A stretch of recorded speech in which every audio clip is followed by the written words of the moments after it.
اگر تمہارے والدین تم سے ناراض ہیں تو تمہاری قربانی کی خوشبو عرش تک نہیں پہنچے گی۔ اگر تمہاری بوڑھی ماں تم پر ناراض ہے، اگر بوڑھا باپ ناراض ہے تو قربانی کا جانور ذبح کرنے سے پہلے اپنے ماں باپ کو راضی کر لو۔ کتنے خوش قسمت ہوتے ہیں وہ بیٹے جو اپنے باپ کی آواز کے منتظر رہتے ہیں۔ جب باپ بلاتا ہے تو دوستوں کی محفل چھوڑ کر محبت سے لبیک کہہ کر باپ کے سامنے ادباً احتراماً سر جھکا لیتے ہیں، حاضری دیتے ہیں۔ اور جب باپ کسی کام کا کہے تو وہ سر جھکا کر کہتے ہیں ابا تیرا بیٹا حاضر ہے، ابا تیرے حکم پر تیرا بیٹا حاضر ہے۔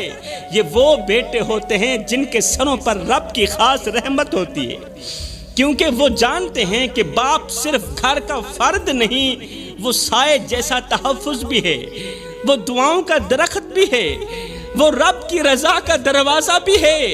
جب یہ بیٹے باپ کے ہاتھوں کو چومتے ہیں نا، جب یہ بیٹے اپنے بوڑھے باپ کے کمزور ہاتھوں کو چومتے ہیں نا، تو قسم ہے اللہ پاک کی جنت کی ہوائیں ان کے چہروں کو چومتی۔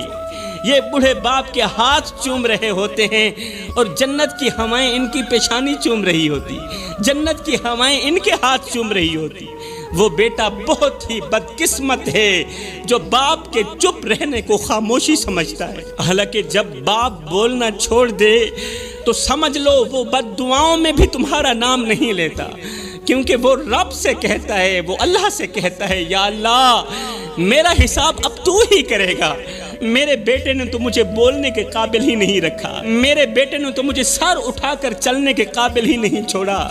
تو آئے میری قوم کے نوجوانوں، اگر تمہارے باپ کی آنکھیں نم ہیں تو اپنی انا دفن کر دو، دفن کر دو اپنی انا کو، دفن کر دو اپنی ماں کو، اپنی زبان قابو میں رکھو۔ اگر تمہارے باپ کی آنکھیں تمہاری وجہ سے نم ہیں، اپنی زبان پھر قابو میں رکھو، دوڑ کر باپ کے قدموں میں جا بیٹھو، کیونکہ جس دن تم نے باپ کو کھو دیا اس دن تمہاری ہر کامیابی بے نور ہو جائے گی۔